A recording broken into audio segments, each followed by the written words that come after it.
수요일이죠. 수요일 이제 포인트만 짚어드리도록 하겠습니다. 일단 어제 막판에 제가 약간 예, 좀 찝찝한 내용들이 시장에서 펼쳐졌다라고 말씀을 드렸는데, 그게 바로 이 코로나가 과연 코로나 테마가 끝일까에 대한 의문이었죠.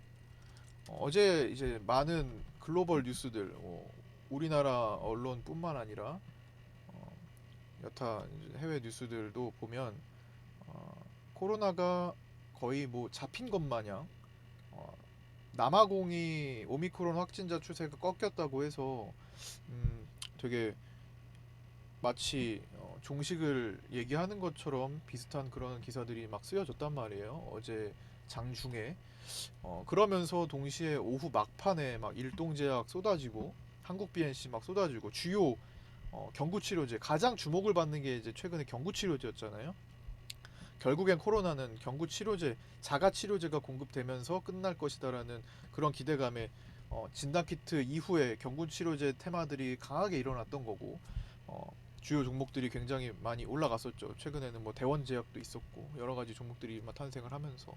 그런데 그것들이 무너지면서 이 뉴스가 나오고 나서 이제 무너졌던 거거든요. 그래서 조금 의문이었어요. 이것 때문에 괜히 다른 연관된 종목들까지도 막판에 많이 힘을 잃었었는데, 어, 이게 만약에 끝났으면은 이제 뭐 거리두기 관련이나 하여튼 코로나로 생길 코로나에서 파생되는 정말 많은 종목군들이 사실 끝나는 거거든요. 근데 그런 판단을 하기 위해서는 조금 뭔가 어제 계속 제가 부족한 점이 있다라고 말씀드렸던 거죠.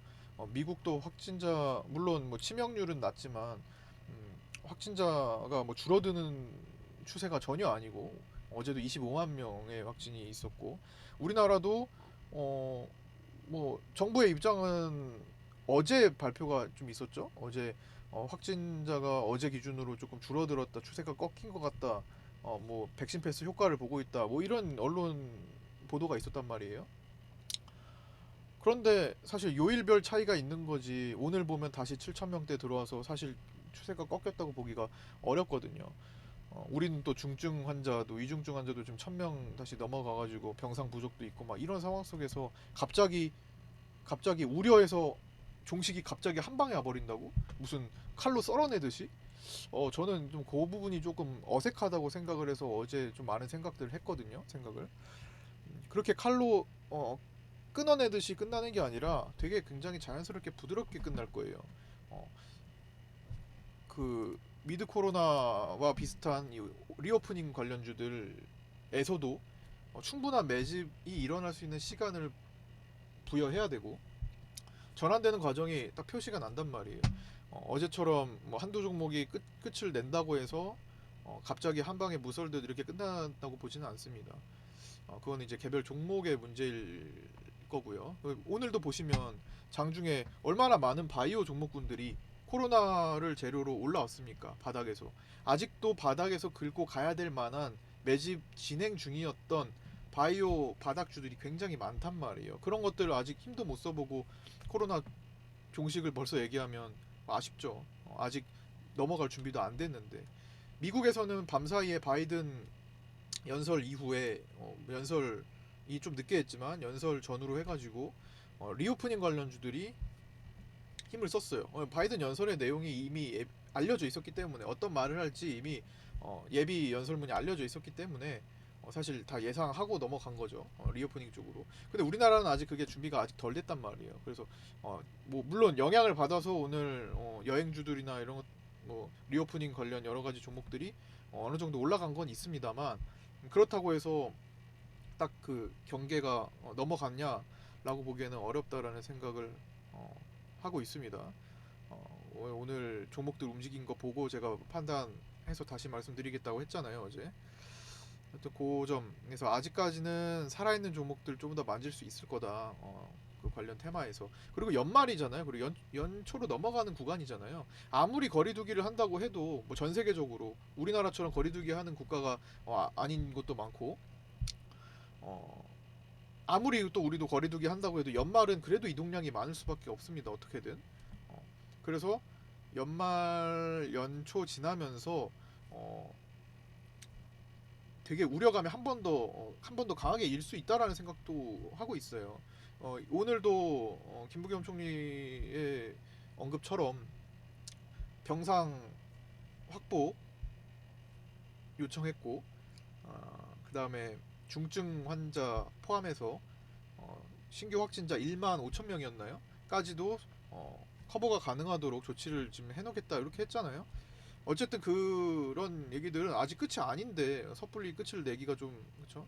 그렇게 생각하기엔 조금 서두르는 면이 있지 않나 해서 이용할 건 좀 더 이용할 수 있을 것 같습니다. 일단 결론은요.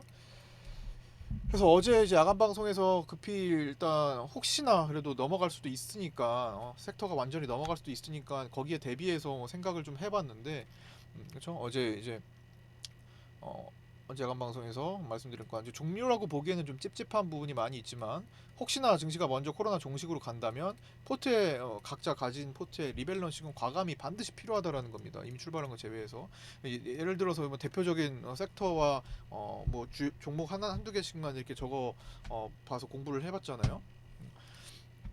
컨택트 리오프닝이죠. 그다음에 종합적으로 이제 전기전자 업종을 토탈 이제 IT라고 보면 될 것 같고 그다음에 이제 AI 자율주행 지금 진행되고 있는 것들도 있고 뭐 아직 준비 단계에 있는 것도 있고 뭐 친환경 자동차, 뭐 수소 전기차죠. 건설 토목 업종, 그다음에 무역, 조선중공업 해양 업종, 보안 요 분야는 트로이카죠. 작년에 증시를 바닥에서부터 가장 강하게 기반을 이뤘던 이 트로이카 섹터였던 거고 이게 다시 어게인 트로이카가 분명히 내년도에 올 가능성이 높다라고 저는 봅니다. 이런 것들로 지금 넘어가야 되는데 오늘 상태 보니까 아직 코로나 테마 끝나지 않았다라고 이용할 건 이용할 수 있다.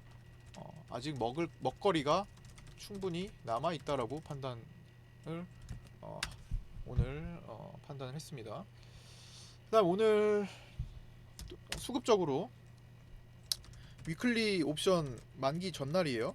근데 위클리 옵션을 뚜렷하게 막 뭐 살필 만한 내용이 사실 없었습니다. 한 두 달 전, 세 달 전만 해도 이 위클리 옵션이 너무나 크게 절대적이었어요. 그런 시기가 있었는데 수급 차이가 많이 났기 때문이에요. 그때는 위클리 콜을 잡는 개인들과 위클리 풋을 잡는 개인들이 너무나 갈려버렸기 때문에 확연하게 판단을 할 수 있었고 그만큼 움직임도 거칠었고 근데 지금은 오늘도 보시면 위클리 콜옵션 베팅량과 위클리 콜옵션 베팅량은 거의 동일하고 하루 종일 시소게임을 했습니다.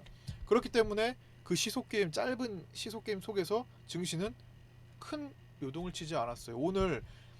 어제 나스닥이 2.4% 올랐나요? 그렇게 강한 반등을 했을 때 되게 8할 정도는 우리나라는 갭상승을 무리하게 괜히 뛰어가지고 우하향하는 모습을 볼 수 있는데 오늘 시장이 이 정도로 버티기만 해도 굉장히 성공적인 모습입니다. 사실 여기서 우후장에 더 안 빠진 것만 해도요. 어쨌든 만기 포지션 자체가 위클리 풋 그동안에 매도한 게 좀 많아서 좀 걱정이긴 했었는데 오늘 다시 어느 정도 채워넣는 모습 당연히 개인들도 부담이죠. 풋 매도를 많이 해놨다는 거는 개인들한테 굉장히 큰 부담입니다. 떨어지면 떨어질수록 무제한 손실 코스로 가는 거라서 빚더미에 앉을 수가 있어요. 잘못된 그 무리한 베팅을 레버리지 베팅을 한 사람들은 그래서 아마 오늘 같은 날 채워 넣는데 굉장히 바빴을 겁니다. 역시나 위클리 풋 매수량 다 채워 놨고요.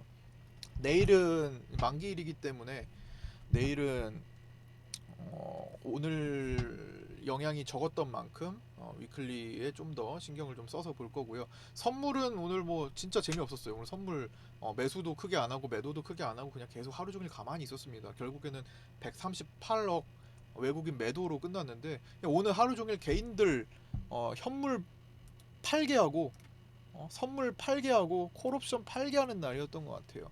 자, 아까 전에 방금 전에 제가 풋옵션을 매도한 개인들이 하락을 했을 때 시장이 하락 반대 포지션으로 갔을 때 손실이 무제한 날 수도 있다라고 말씀드렸잖아요. 그래서 개인들은 두려워할 거다. 반대로 오늘 월물 콜옵션은 5천 계약 정도 매도를 기록했습니다. 그러면 개인들은요 지금부터 올라가면 올라갈수록 얘네들은 무제한 손실 코스가 열려요. 어떻게 할까요?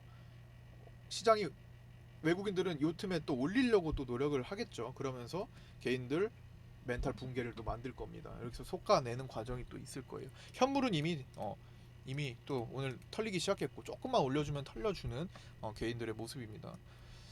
중요한 어떤 전환점을 겪는 과정에서 충분히 나타날 수 있는 현상이고요. 이거 기술적으로 봐도 지난번에 말씀드렸던 이 삼성전자 이 갭 관련해 가지고 여기 아일랜드 갭이 보인다. 그래서 이날 밑꼬리부터 추세 잡힐 거다라고 말씀드렸던 내용. 시장을 판단하는 종목 두 개 중에 더 좋은 거는 SK 하이닉스다라고까지도 말씀드렸던 바가 있죠. 얘는 그 아일랜드 갭 자체가 우상향으로 벌어지면서 요날 또 추세 저점을 만든 여기 11월 30일일 겁니다. 이렇게 또 더 강한 흐름으로 가고 있다. 굉장히 시장 자체가 이러한 종목들의 기준 중심이 되면서 긍정적인 모습을 좀 갖고 갑니다. 내일 위클리 옵션 만기 포지션은요. 선물 현재 392.5에서 395포인트 사이에 들어올 확률을 좀 높게 보고 있습니다. 여기가 개인들이 가장 수익을 덜 주는 구간 같아요. 현재 마감 391.6으로 끝났네요. 391점대 중반이니까 내일 약간 상승해서 뭐 엎치락뒤치락을 하겠지만 약간 상승해서 움직일 수 있는 가능성이 좀 높아 보입니다. 내일 뭐 오전에 또 변화가 있는지 판단을 해봐야겠지만요.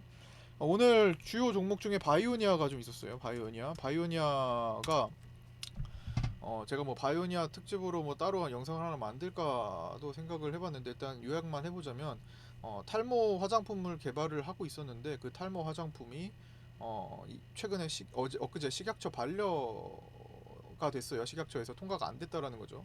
근데 보통 반려는 이제 나쁜 사유로 받아들여지는데 그게 이제 공개를 안 하고 있다가 반려 사유 중에 이제 하나가 이제 큰 게 오늘 밝혀지면서 급반등을 이뤄내는 모습이었습니다. 반려 사유는 성능이 너무 좋아서 이걸 화장품으로 보기에는 어려울 것 같다. 이건 약 아니냐? 약간 이런 식으로 연고 같은 약효가 있는 거 아니냐라는 식으로 해서 반려가 된 거고요. 카테고리 문제죠 결국에는. 그래서 저도 처음 보는 반려 중에서 가장 강한 특이한 반려죠. 어떻게 보면 박셀바이오가 최근에 반려가 돼서 동물 면역 항암제 관련해 가지고 반려돼서 그거 이제 더 이상 연구 안 한다고 이렇게 밝혔잖아요. 회사에서는 그거랑 전혀 다른 게임이죠. 완전 다른 내용이죠. 근데 최근에 요거 학습 효과 때문인지 바이오니아도 좀 놀란 모습으로 한 20% 정도 밀렸었단 말이에요. 근데 세계 최초 탈모 기능성 화장품 개발이면요 엄청난 재료입니다. 나중에 요 바이오니아가 얼마나 성장을 할 수 있을지 기대가 되는 부분입니다. 굉장히 긴 파동이겠죠 대신에. 오늘 주요 종목을 또 요거 위주로 좀 봤습니다. 자 오늘도 고생 많으셨고요. 여기까지 마치고 내일 아침 8시 반에 뵙도록 하겠습니다. 아프리카TV 장중방송 8시 반부터 하는 거는 좀 매일마다 하고 있으니까 시간 되시는 분들은 자주 종구님 참여해 바이오니아 주셨으면 절반 좋겠습니다. 익절한 것 게시판에 인증했습니다. 아유, 네. 감사합니다. 아유, 짱 좋아. 종구님 축하드립니다. 오늘 시간에는 특별한 거 없나요? 벌써 시간이에요. 네. 자, 여기까지 마칠게요. 일단 요거 유튜브화 시켜드릴게요. 고생 많으셨습니다.